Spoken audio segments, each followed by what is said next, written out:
2 weeks ago, and there are really only two playoff battles left to watch. The first is the enigma that is the Calgary Flames, because they are still somehow in the playoff hunt, and if they could run the table, they could potentially steal Minnesota's spot in the Western wildcard.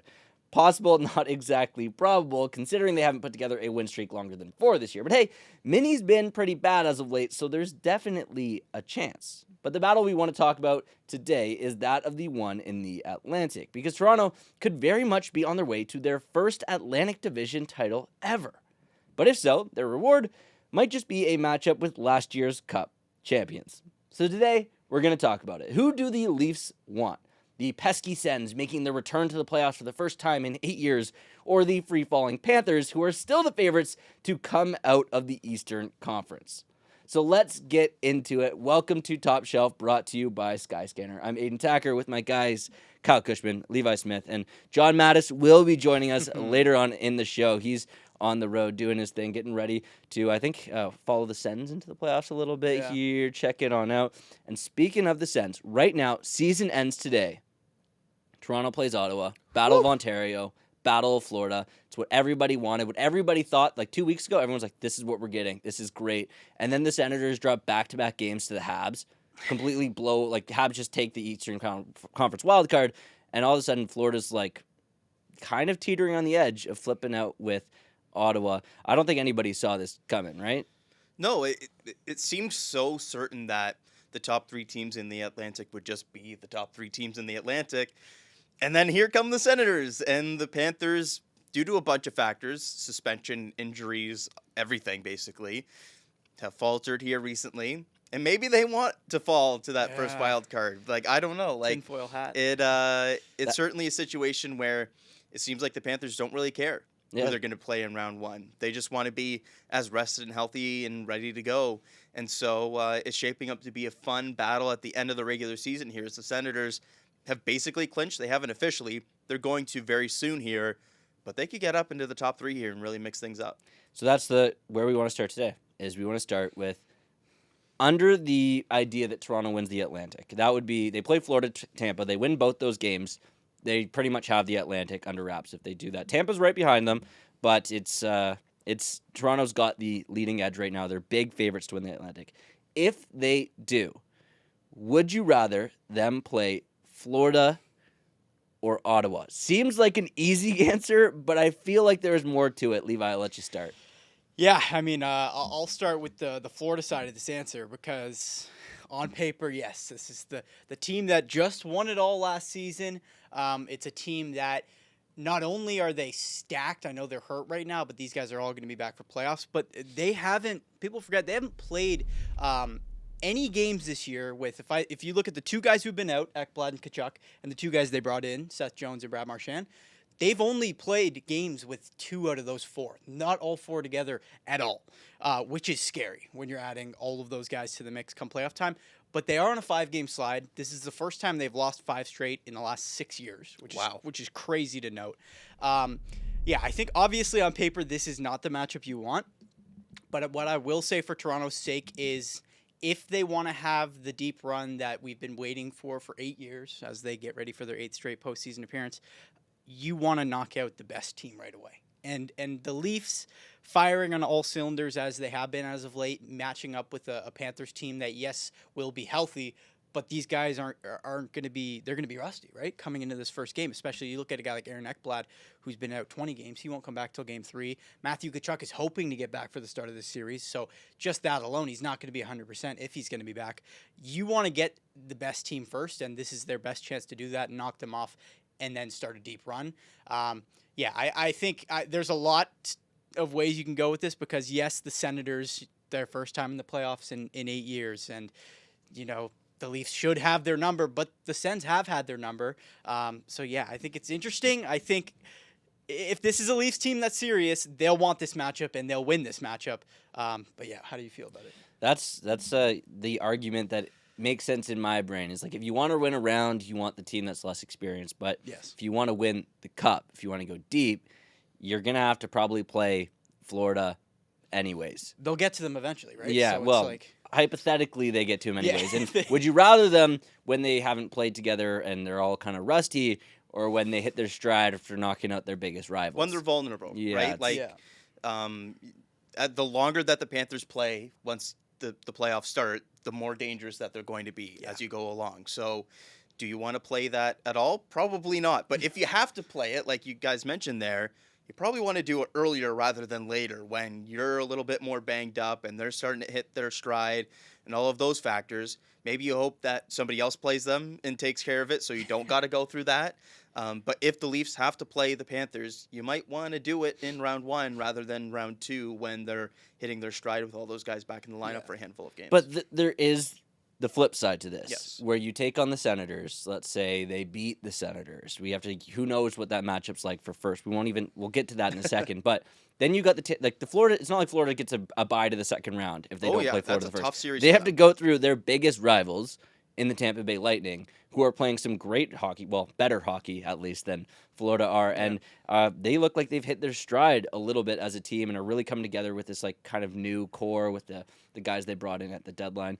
So, Kyle, I'll ask you, do you agree with the "we want Florida" take with, in the crowd, like the "we want Florida," or are you on the, like, bring on the Sens, bring on the inexperienced bunch? Look, you can talk yourself into the "we want Florida" thing, but you want the worst team to play in round 1. Like, you want to build up and you want to win a round and you want to break through.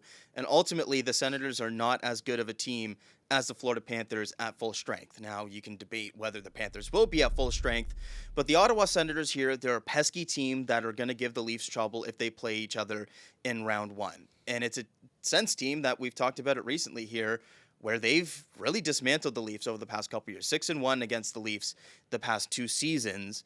But it's a different animal in the playoffs. And when you talk about a Leafs team that has gone through it and has had the struggles in the playoffs, I think a series against the Senators could honestly bring the best out of this Leafs group. When you look at the additions they've made and some of the hard-nosed kind of pesky players that they brought in, like a Scott Laughton in a series against the Senators, given like a Ridley Gregg and a Brady Tkachuk and everybody, I think that brings the best out of him when you think about a Philadelphia Flyer coming in. So I think overall, look, you can talk yourself into the Panthers thing, but you want to play a worse team in round 1 to give yourself a best chance of moving on in the first place. And I think playing the Senators is that route for the Maple Leafs, even if both series will be tough. Yeah, I think you got to take it one round at a time. And there's the chance, okay, you do get Florida round 1, then it's like, okay, now you got to go through Florida and Tampa. Potentially. Tampa, right, potentially.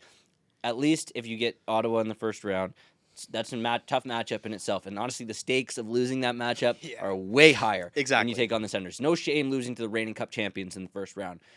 But you then get Tampa and Florida to beat up on each other. So on the hypothetical that they do win that series, then all of a sudden it's if they can not go to 7 games for the first time in forever, like maybe they rest their bodies a little bit more than it's going 7. It's going 7. It's going 7. And to be clear, both of these series would be tough. Both of these teams would be tough to play against. It is not going to be an easy out for anybody in the Atlantic Division, whether you're first through probably even 5th in the division, honestly, when you look at the way that the Habs have been playing recently. But looking at the matchup strictly of Florida versus Ottawa, I think you just have to take the better matchup for yourself in round 1 to hopefully get to that point where you're even playing in the second round. And I think shaping up the way that the Panthers are getting so many guys back at the start of that series versus a Senators team that has a couple of experienced guys, but is going into that first playoff series and the first playoff experience for a lot of those younger guys. And the Leafs have beat up a little bit on Linus Ullmark in playoff situations, just look at last year with the Bruins and the way they shifted back to Jeremy Swayman. I think there's a lot of ways that series could go well for the Leafs, and I think beating a rival like the Senators could give them that confidence going into a second-round matchup against either a Tampa or a Florida. Yeah, so at this point, if we look at the playoff picture, the only like spot up for grabs probably is Western Wildcard 2, because Minnesota's playing weekly. They still got to beat the Flames basically to make the playoffs. But if you look at the first-round matchups, it actually looks like a lot of really good series. You look through it, like it's like St. Louis, Vegas, that could be fun. Dallas, Colorado, that could be great. Winnipeg, can they not embarrass themselves in the playoffs again? Edmonton, LA, maybe this new LA, they're pretty hot right now, and then the Eastern Conference is great as well. But there's still a lot of unknowns because there could still be a lot of flip-flopping within the divisions and home ice, and then of course there's the wild card that is the Atlantic Division. The only thing that we do know is that playoff hockey will be back in Ottawa this spring. So if you want to get to the nation's capital to be a part of what could be a special run, use Skyscanner to save on your flights, hotels, and car rentals. Link in the description or bio for those. Another thing that we know is there's one particular player on the Toronto Maple Leafs whose future is unknown. And that Who could is that be? Mitchell Marner. He has not yet signed the 14-year extension like Vladimir Guerrero Jr. This is the first I'm hearing of this. Yeah, it's like nobody's talked about this at all. Shocker. But we're getting to the point where it's like, oh my gosh, there's a feasible chance that Mitch Marner has less than 15 games left. Less than, I mean, if they got swept, less than 10 games left in a Leafs jersey. I can't even wrap my mind around that actually happening. But I want to ask you guys, and Levi, I'll let you start. How important is this playoff run for the future of Marner?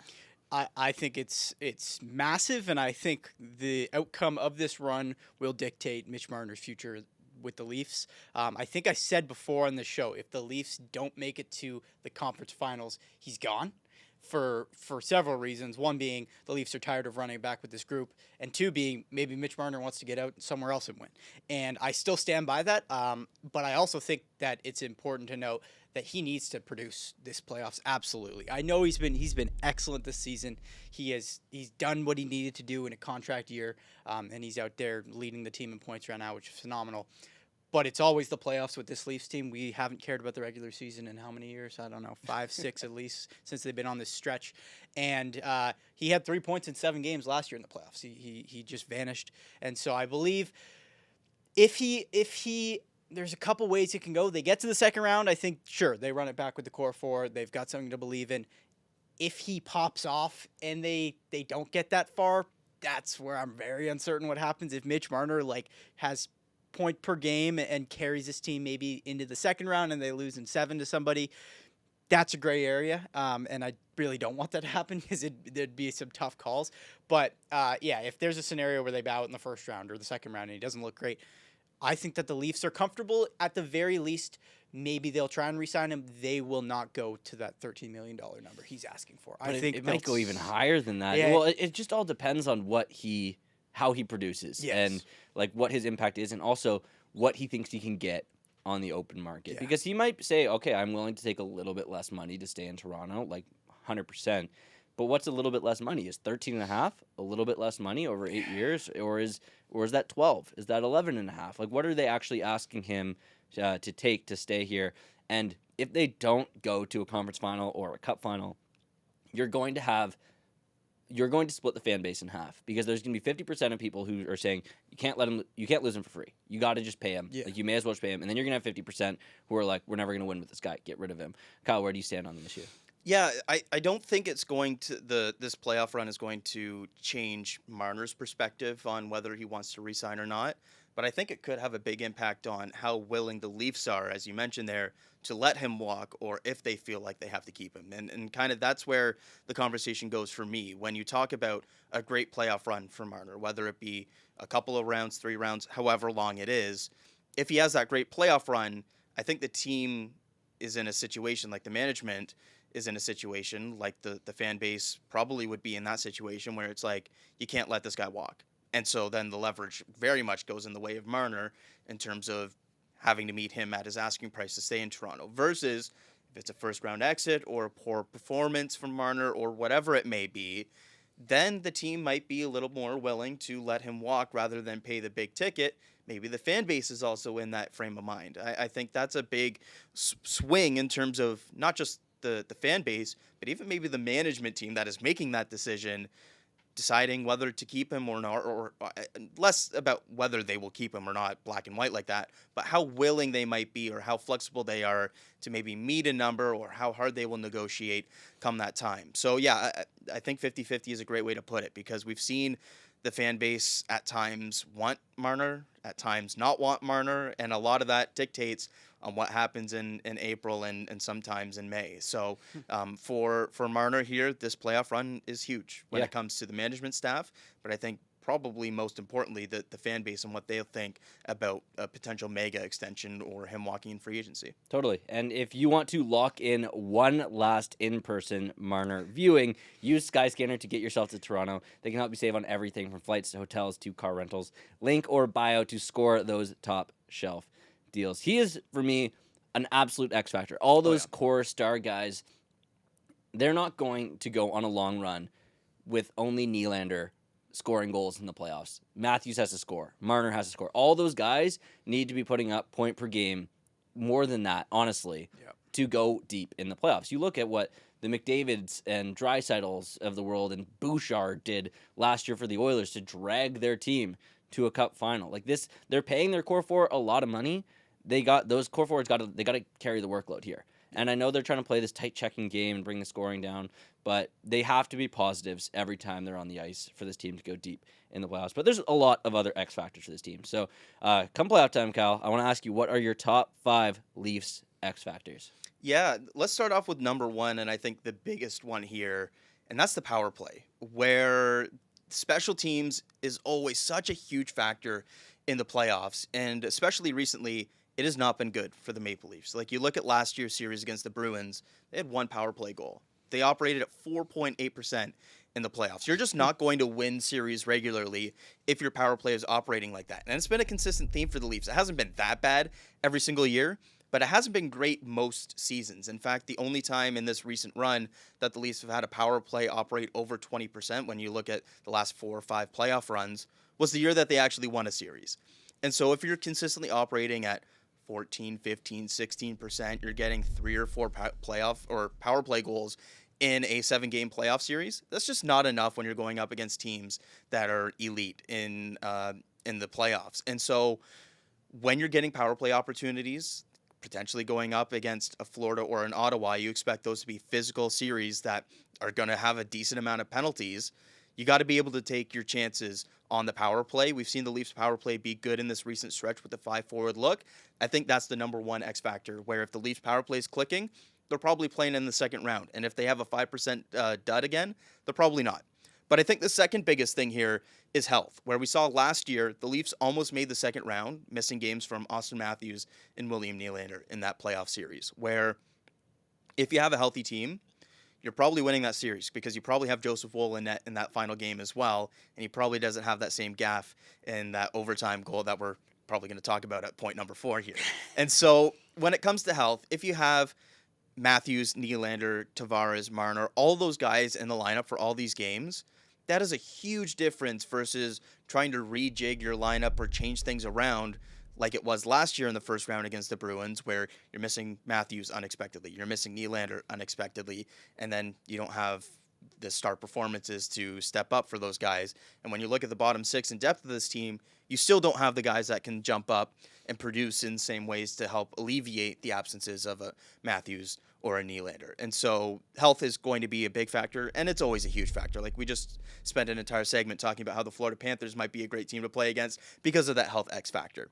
But in terms of players, I think Bobby McMann actually is one of the biggest X factors because we haven't seen him in the Stanley Cup playoffs yet. He's scored over 30 goals in his NHL career now. He has a 20-goal season this year. He scored 15 last year, and he's yet to play a playoff game for the Leafs because back-to-back years he's had late-season injuries that has kept him out of the first round and even into the second round when you look a couple years ago. Bobby McMann is a playoff player. 6'2" power forward who skates in a straight line super fast and drives the net. That is everything that you want in a playoff type performer. And he's been playing in the top 6 recently, and he's looked really good doing it. And so when you got a big body forward like that who can play with pace and can drive the net and mix things up in front of the net, that's a really big X factor for me for a guy that hasn't played in the Leafs playoffs the last 2 years and isn't really being talked about as an addition in that way because he's been on the team for a couple of years now. But he hasn't played in the playoffs yet, and so that's an addition to the lineup when you look at versus last year. And I think he's a guy that can pot you a couple of goals in a playoff series in some big moments. And so the final 2 are kind of the more typical talking points here with the Maple Leafs. Number 4, goaltending. You feel good with Anthony Stolarz or Joseph Woll in net. Woll has looked really good in his playoff performances when he's had to step in. Anthony Stolarz is more unproven in the playoffs, but he was a good backup in Florida. He saw what it was like to go through and learn from Sergei Bobrovsky in those circumstances. I think you're perfectly fine going with either of those goaltenders in a playoff series versus when you look at most recently in Ilya Samsonov, where you might be getting Dominik Hasek or an ECHL goaltender game to game.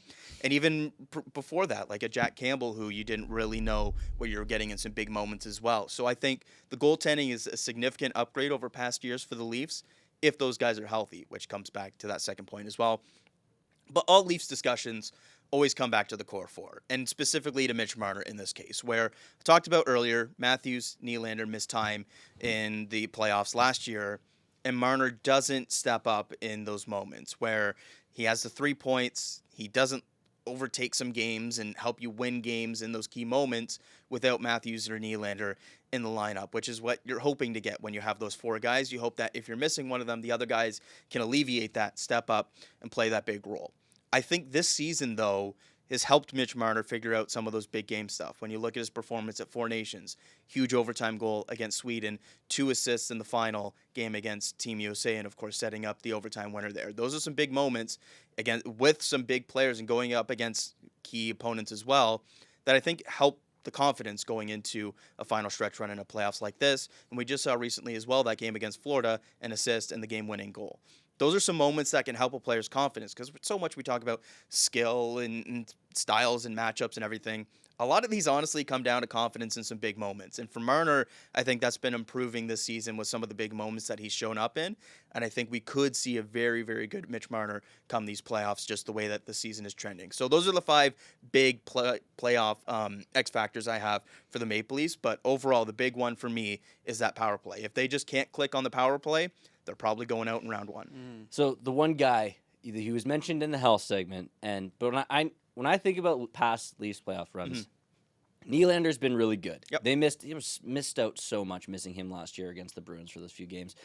Tavares had his moment against the Lightning. That was his captain of the Toronto Maple Leafs moment that he will always have with the C on his jersey, whatever happens for the rest of his career in Toronto.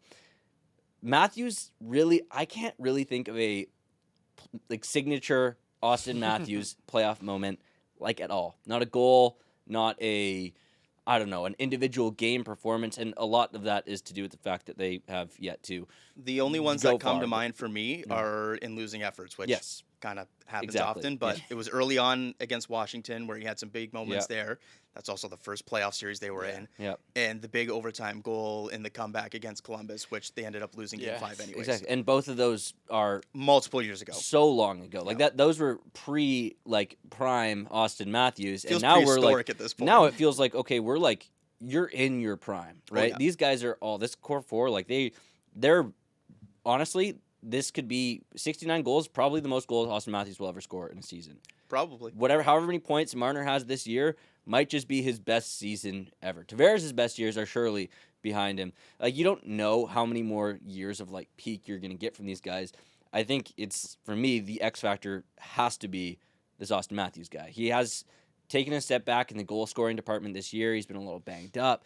But come playoff time, I don't know. I think if they want to win the cup, he's got to score 15 goals in the playoffs. That's the kind of performance you need from a guy that you think is going to be one of the greatest goal scorers of all time when it's all said and done. Would you guys agree? Yeah, I would agree. I have an interesting question to pose that's dawned on me as we've talked about this. And it wasn't one of yours in your X Factors, but I think if the Leafs play the Senators, it would be. How valuable is playoff experience for this Leafs team when they lose in the first round every time? How I would take a guy that's had one deep run, didn't even win the cup, but gone to the cup, over a guy that's been on this Leafs team losing in 5 or 6 or 7 games every season. And I just look at that matchup with the Senators, and the more I think about it, the less I value the Leafs and how often they've been in the cup final or the playoffs and how the Sens haven't in 8 years. What do you think of that? Do you think that the Leafs 7 games a year in the playoffs is any valuable experience in playoffs? Well, there's definitely the value of knowing how the game is going to be reffed and knowing how, what the crowd impact is, those kind of things, the stakes, your heart rate doesn't get as high for game 1 when you're 28 and have been in the playoffs 8 years in a row as it does when you're Brady Tkachuk making your playoff debut.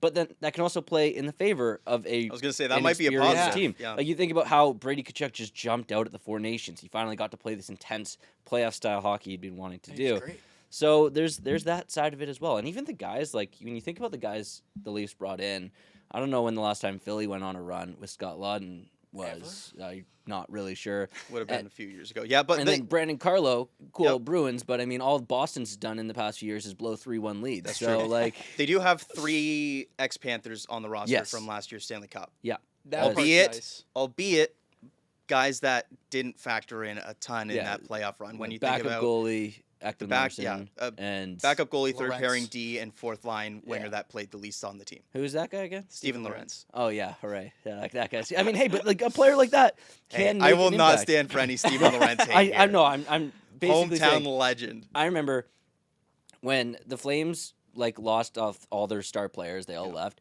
The strategy from Brad Tree living in Calgary was just bring in a bunch of cup winners, and they stunk. They were so bad. They have all this experience, but it's like there's other things you got to factor into it. Sometimes that like youthful, like just like ignorance to it can be big in those moments, and I think it's past time though for like there to be any excuses about stuff like that. For this yeah. new No, score. yeah, It's just at this point, it's just get it done. You understand they get tough matchups every year. It's not about getting through the first round. It's just about beating the good teams. Be the best team. You got to beat good teams to win a Stanley Cup. I know it's crazy to say. But they're what, second in the Eastern Conference right now in terms of points. They're going to be a top 5 team in the league overall. It's time to get it done. You mentioned it earlier, and we're going to switch paces a little bit and talk about the big story from this weekend, and that was obviously Alex Ovechkin breaking the all-time goals record. Were you guys watching live when it happened? Yeah, I was tapped. Oh, yeah. No, one of you guys is lying. I No, guess I no, said- one of you guys I missed it. sent a message to the hockey. You show did. You channel. did. Look at you. I was, Yeah, that's I was true. tapped Yeah, in. you did, No, yeah. not bad. I was like, I want to be the first on this. But I yesterday made a video talking about this idea that Austin Matthews could one day surpass this record because technically on his goals per game pace, it's better. He would need to score average around 40 for the next like 12 or 13 years basically to do it. It's a big case. But one guy who was all over the Ovechkin watch the past few weeks was our man John Matisz, who's not here right now. But he's also been all around the Leafs for the entirety of Matthews' career. So I want to bring Matisz in here right now and get his take on Matthews' chances at breaking Ovechkin's freshly minted record. How you doing, John? Yeah, we'll get to Matthews in a second here, but let's pause on Ovechkin and just talk about this sort of magic formula that he had to get to 895, because I think it's good context for when we talk about the next generation. So what Ovi had, I mean, first and foremost, the will factor, the passion for scoring, the enthusiasm for shooting pucks, no matter where it was, wobbling out of his wheelhouse, his drive to outsmart goalies. I mean, this guy had an office. This guy had a place that everyone knew he was going to shoot from, yet he continued to beat goalies who are so advanced nowadays. That cannot be forgotten. And also, this guy evolved over time. I mean, young Ovi, I really, if you're of the age where you didn't see him in his rookie season, I really implore you to go on YouTube and check out his rookie season. Just so much speed, so much physicality, so much wrecking ball ability in his style. And that continued for a while. And then he transitioned later on to something more cerebral. He was a little savvier like we see nowadays. And he developed that office. So the evolution is important there, where he didn't just rest on his laurels. He didn't just try the same old things for 20 years. He figured out along the way that he needed to change. That's important. And then the consistency. I mean, 0.6 goals per game or higher in 13 of 20 seasons. Just a wild stat. This year at age 39, 0.69, so almost 0.7 goals per game, which is really high. He's having one of his best seasons ever, which is almost mind-boggling. And then the durability. I mean, everyone knows, the Russian machine never breaks. 35 games missed to injury in his first 19 seasons. This year, obviously, he missed 16 due to a broken leg. So that brings the total up a little bit, but the body of work and the durability is next level. So all that is really important. Like it's very special stuff. He's a very special case. When you look at Matthews, he checks off a few of those boxes, right? The will. I mean, if you watch the Leafs, you see that this guy is determined to score goals every time he touches the puck. He's got the versatility. You could argue there's never been a more versatile goal scorer or sniper in the history of the NHL, with the way that he beats goalies with his deception, etc. Consistency, as much as the health, which we'll get to in a second, has been a bit of a problem with Matthews. When he's healthy, he's dominant. So the consistency's been there since day one. He scores 4 goals in his debut. Just wild stuff. He's the one player with a better goals per game average than Ovi, 0.64 versus 0.6 over their careers. That is notable. So right now, Matthews has 398 goals in 623 games. That's a 52 goal pace over 82 games. Again, outstanding stuff. Really just, you got to sit on that for a second and think about how incredible that is. The guy's operating at a plus 50 goal pace over his career, but he needs 497 goals to tie Ovi, so he's not even halfway. He needs roughly 50 goals over a 10-year span, and he's 28. So, like, things would have to go really well health-wise for him to get to that 38-year season, 39-year season, where he's scored, roughly 50 goals every year in the lead up to that. So a lot has to go right, and health, that's the main issue. That's the elephant in the room here, where Matthews, whether it's his hand, his wrist, his shoulder, his knee, potentially his back this year, there's been, no confirmation of that, but a lot of ailments over the years, and they haven't really stopped. If it was one thing and he got over it and moved on, that's cool, but it just kind of keeps on coming. So huge, health concern there as far as him climbing the ranks. Let's go to three other contenders. You've got Pasternak, McDavid, and Draisaitl. All of them are around 0.5 goals per game, so half a goal per game. They're both around Matthews in terms of the ages. It would take something really incredible. Like, these guys are real dark horses to chase Ovi. None of them have a particularly strong case. I would give McDavid a little bit of an edge over the other two, just because he's McDavid. He's arguably the best player of all time as far as how evolved he is, the speed and the skill and his ability to just take over games at any moment. But again, very difficult to make the case for them passing Ovi, given that they're already in their late 20s and have a lot of ground to cover. Now, the last thing I'll talk about is a lot of this, I think, will come down to the goal scoring environment. What does the NHL look like over the next 10 years? So do goals continue to rise? We've seen an uptick recently. This year it's leveled out a little bit, but that doesn't mean that rules can't change and the NHL can't promote even more offense like they've done recently.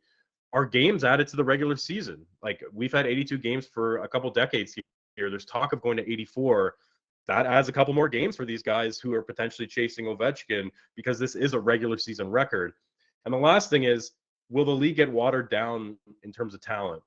If there's 34 teams, guess what? There's going to be some AHL players, some European players inserted into the league, and guys like Matthews and McKinnon and McDavid and Draisaitl and Pasternak can feast on those teams and those players. So that's a factor too. What is the environment for these guys? But at the end of the day, what Ovechkin has done is next level incredible, and he's set such a high bar that if I'm a betting man, I'm not betting on any of these guys reaching Ovechkin's heights. Well, thank you, John. We will talk to you again on Thursday. I think he's going to be in Ottawa for that one, so he's getting ready to watch this Senators run. But we'll have him back in studio, I think, next week for the show's run down the last few weeks of this playoffs thing. But, hey, will Matthews catch Ovechkin? I, for one, think no. Like, I don't think it's possible. I think we called it an unbreakable record for a reason. Like, unbreakable records, okay, they get broken once. Unbreakable records, you don't call it unbreakable if it's going to get broken every 10 years, right? Yeah. I think he has a chance at it, but I don't think he does because of the durability. Like, the way that you have to go so deep into your late 30s being this productive is just... He's not a Russian machine. He's also not the same consistency of, like, he's not... Yes, he scored 60 twice kind of thing, but he's not putting up back-to-back 50 goals. He's only got 2 50-goal seasons. He's got 2 60-goal years, but he's only scored over 50 twice, too. So I think unless he can kind of get into that groove of being 53, 54 every year for the next, like, 4 or 5 years... I don't know, because I just can't see Matthews having that same, like, dad bod Ovechkin thing working. He's got for him. more goals through the same amount of games as Ovechkin, but he's like 20-plus goals behind him in terms of seasons. Yeah. So the games played thing is fine, but you got to stay durable, and he's already fallen behind a little bit on that. And if you factor in playoff goals, the gap gets even bigger. Here we go. But, if we're factoring playoff goals, then Wayne is still... Yes, then Wayne still got it. The craziest stat I saw, though, about the Gretzky thing when I was looking into this is, so Ovi's got 7 40-goal years after turning 30. Guess how many Gretzky's got? Uno, and it was the year he turned 30. Yeah. He turned 30 in January, scored crazy. 41, and then, like, averaged, like 12 the rest of his things. Like, That's modern insane. defense, modern goalies. He didn't even Gretzky hit couldn't 10 figure his it last out. season. No, right? he was, it like, was like 9. nobody really talks about how Wayne Gretzky's 30s were super mid. But, hey, whatever. Still Wayne Gretzky. That's Still a the great take. one. I'm not gonna like. Wayne Gretzky is mid. You heard it here Heard first. it No, here wasn't first. he's mid. That's what I heard. The Mid mid one. Fantastic. He left Edmonton, and it was just like, he's still Wayne Gretzky. All right, we're switch base. I think Levi, I'll hand it over to you. Top shelf trivia. Let's get into it. Yeah, fired up. We're going to keep it in the same vein, talking Ovi. I'm going to stick with Ovi. How could you not have an Ovi-based trivia after what happened? I'm going to give you this in. I don't think we've gotten this out in a while, but Yeah, here you we did go. a great job with the... Did I win the draft last week? You I won, did win. you that won the draft. draft you battle. I saw somebody enjoyed the draft battle in the comments. One person did. So I was happy to see that. But today's is fun. I was thinking of what angle can we take at this OV goal record thing. There was a couple that came to mind. I think we've done it before on the show where who has had the most assists. I'm not doing that. Okay. I'm doing something a swerve. little bit more fun. Can you guys name me the top 10 goalies who have allowed the most Alex Ovechkin goals? That's fun. okay. I'll All let right, you that's start. fun. We'll just go back and forth until you get this list. I've given you the teams. I will say I think some of these are very easy, but I had to give you the teams because some of these are tricky. Okay. Okay. So whoever gets the most here wins. There's only 10, so I guess first one to And to is six. the team the team that he scored the most on? Yes. Okay. So these are and for like it's all these goalies most recognizable / Gotcha. memorable teams. Gotcha. So I'll let you start, Aidan. Who's your pick with the most goals let in by Ovi? Okay, well, I will start with the New York Rangers, a team that he has so many bangers against, actually. You search up Ovi's top 20 goals, and like 7 are against the Rangers, and, of course, Henrik Lundqvist. Henrik Lundqvist is indeed correct. Second on the list there, 24 allowed. One for Aidan. Back to you, Kyle. Skipping number 1 on the board. Yeah. Disappointing. Marc-Andre Fleury. Marc-Andre Fleury, the Flowers number 1. It was funny when I found this list. Someone in the replies was like, "Man, this Fleury guy must suck." 28 allowed. It's like, no, dude. Like they played just so many times. Well, the top 3 goalies on this list are all really, really good goalies, I assume, because 3 is probably Carey Price. 3 is indeed Carey Price. Yes, all good goalies here at the top of the list. You guys banged out the top 3. 2-1 Aidan. Back to Kyle. I don't know if this is smart, but I'm going to try number 4, Dallas here. Going back a little bit to the Atlanta days for this one when they were in the division, I would imagine for some Dallas crossover here, Kari Lehtinen. Kari Lehtinen, great get. I wasn't sure. He's one of the guys where I'm like, I need to put the teams. 'Cause Yeah, no okay. one's getting to Kari Lehtinen. So for the team, is it the team they like retired with, or the most team goals? that he scored against When them they the were most. on. Yes, it's So he all just- like all of these teams. There's nobody that's like sticking out. Like a Okay, sore quick thumb fun fact. I saw they gave out some stuff to the goalies that never let in goals. Yeah, against. the Did you see zero. the goalie with the most saves, though, against Vitek Vanacek? Who had that one on Really? there? Really? Who had You know how that many one on saves there? are for Yeah, him? he's like 18 or something Good like for that. him. Or That's something. not Yeah, bad. it's not a lot, honestly, but Honestly, 18 Ovi shots, though. it's pretty good. Yeah. Yeah, it's like a 2 games. Yeah. So, It's not too all shabby. right. 2-2 through the top 4. Ooh, okay, so then it gets interesting. I'm going to go with Carolina with Cam Ward. Cam Ward's correct. 19 Nice. against Cam Nice. Ward. That's good for tied for 5th, I guess, all time. 3-2 Aidan. No misses yet. Going number 5 here, taking a shot at the Sabres here. Again, going for the most career crossover, Ryan Miller. Ryan Miller's correct. Yeah. Ryan Miller had a good stretch there with the Sabres. A lot of goals Okay, scored so- by Ovi, though. So here's where it gets tricky now, because now we're talking about teams like Winnipeg, for example. That could definitely be a Thrashers goaltender, but do I really remember who was Thrashers goaltenders? Different story. Columbus, gosh, I can't even think of Columbus goalies right now. Let's have to get back to it. Tampa Bay. So there's 2 guys that could be in Tampa Bay for me. One is obviously Vasilevsky. The other is Ben Bishop. And which of these 2 guys should I go with? Like, has he, like, Vasilevsky was drafted in like 2012. Yeah. So we're talking like 13 years of 3 or 4 games. Not 13, 10 years of 3 or 4 games a season. Does Ovi have? So 40 games. Yeah, I'm going to go with Vasilevsky. Vasilevsky's correct. Nice. Way to think that one Nice. through. Yeah, I was a little bit shocked to see his name on this list, but he has been around for like He's been around for a long time. 10 yeah, plus yeah, years now, 100%. so it makes sense. Nicely done. What is that? That's 4-3. We're even through, so 4-3 Yeah. so far. 4-3 2 teams Aidan. left. All right, pressure's on Kyle. I'm going to take a shot at Columbus at number 8 and say Sergei Bobrovsky. Sergei Bobrovsky.